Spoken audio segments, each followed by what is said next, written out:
চতুর্থ শ্রেণীর প্রিয় শিক্ষার্থীবৃন্দ, এমসি স্কুলের পক্ষ থেকে তোমাদের জন্য রইল অনেক অনেক ভালোবাসা।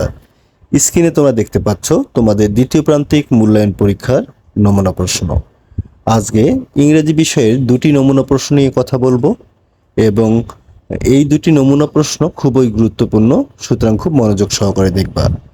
দেখো, তোমাদের পরীক্ষা অনুষ্ঠিত হবে 70 মার্কের মধ্যে এবং তোমাদের প্রথমে একটি প্যাসেজ থাকবে যেটা তোমাদের পাঠ্য বই থেকে থাকবে। এখানে দেখো, রাহাত অ্যান্ড হিজ ফ্যামিলি, এই যে প্যাসেজটি আছে এটা পাঠ্য বইয়ের একটি প্যাসেজ। এই প্যাসেজটি তোমাদের খুব ভালো করে পড়তে হবে, পরে 1, 2 এবং 3 নং প্রশ্নের উত্তর এই প্যাসেজ থেকে দিতে হবে। দেখো, 1 নম্বরে যে প্রশ্ন থাকতে পারে সেটা হচ্ছে তোমাদের ট্রু ফলস। দেখো, ট্রু ফলস বা চুজ দ্য বেস্ট অ্যান্সার থাকতে পারে 1 নম্বরে, এটি থাকবে হচ্ছে 5 মার্কের জন্য। 2 নম্বর থাকবে হচ্ছে ব্লাঙ্কস উইথ অ্যাপ্রোপ্রিয়েট ওয়ার্ডগুলো দেওয়া থাকতে পারে এবং নাও থাকতে পারে।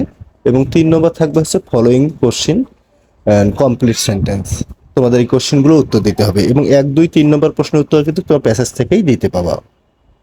এরপর হচ্ছে 4 নম্বর। 4 নম্বর এখানে দেখতে পাচ্ছ রিয়ারেন্স থাকবে। এই রিয়ারেন্সটা তোমাদের কি করতে হবে, সাজিয়ে লিখতে হবে মিনিংফুল সেন্টেন্স আকারে। এখানে তোমরা যে রিয়ারেন্সটা দেখতে পাচ্ছ, এই রিয়ারেন্সটা কিন্তু তোমাদের পাঠ্য বই থেকে থাকবে, সুতরাং পাঠ্য বইয়ের যে সিলেবাসের অংশগুলো আছে সেই অংশগুলো তোমরা ভালো করে একটু দেখে নিবা। 5 নম্বর থাকবে হচ্ছে punctuation marks with capital letters. এখানে যে তোমরা সেন্টেন্সগুলো দেখতে পাচ্ছ এটা সেন্টেন্স আকারে থাকতে পারে, প্যাসেজ আকারেও থাকতে পারে। এখানে তোমাদের পাংচুয়েশন মার্কগুলো লিখতে হবে, এটা থাকবে 5 মার্কের জন্য।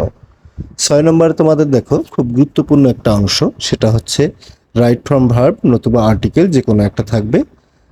এখানে তোমাদের পার্ট অফ স্পিচও থাকতে পারে, যেমন পার্ট অফ স্পিচগুলোকে চিহ্নিত করা, এটা তোমাদের থাকতে পারে। 7 নম্বরে থাকবে হচ্ছে ডাব্লিউএস কোশ্চেন, এটাও 10 মার্কের জন্য থাকবে। এখানে আন্ডারলাইনগুলো তোমাদের ডাব্লিউএস কোশ্চেন আকারে করতে হবে, আন্ডারলাইনের উপর ভিত্তি করে। 8 নম্বরে থাকবে তোমাদের একটি লেটার। এখানে তোমরা একটি লেটার দেখতে পাচ্ছ, লেটারটি খুবই গুরুত্বপূর্ণ, অবশ্যই তোমরা এখানে লেটারটি পড়ে নেবা। 9 নম্বরে থাকবে হচ্ছে তোমাদের একটা শর্ট কম্পোজিশন, সেটা হচ্ছে দেখো আমরা এখানে ইউর স্কুল দিয়েছি। তোমাদের পাঠ্য বইয়ের যে প্যাসেজগুলো আছে প্যাসেজগুলো ভালো করে পড়বা। এই প্যাসেজের মধ্যেই কিন্তু তোমাদের এখানে শর্ট কম্পোজিশন থাকবে এবং তোমাদের প্রিপারেশন যাতে ভালো হয় সেজন্য আরও একটি আমরা নমুনা প্রশ্ন তোমাদের সঙ্গে শেয়ার করতেছি। স্ক্রিনে তোমরা দেখতে পাচ্ছ অলরেডি। এই দুটি নমুনা প্রশ্ন যদি তোমরা ভালো করে প্র্যাকটিস করো তাহলে তোমাদের যে দ্বিতীয় প্রান্তিক মূল্যায়ন পরীক্ষা হবে, যদিও প্রতিটি উপজেলায় আলাদা আলাদা প্রশ্নপত্র পরীক্ষা হবে, তবে আমি মনে করি এই দুটি নমুনা প্রশ্ন কমপ্লিট করলে অবশ্যই তোমরা এখান থেকে তোমাদের দ্বিতীয় প্রান্তিক মূল্যায়ন পরীক্ষার জন্য ভালো একটা প্রস্তুতি বা ভালো পরীক্ষা দিতে পারবা। আজকের ক্লাসটি এখানে শেষ করব। তার আগে বলবো, চ্যানেলটিতে নতুন হলে অবশ্যই চ্যানেলটি সাবস্ক্রাইব করবে এবং তোমাদের গুরুত্বপূর্ণ মতামতগুলো জানাবে।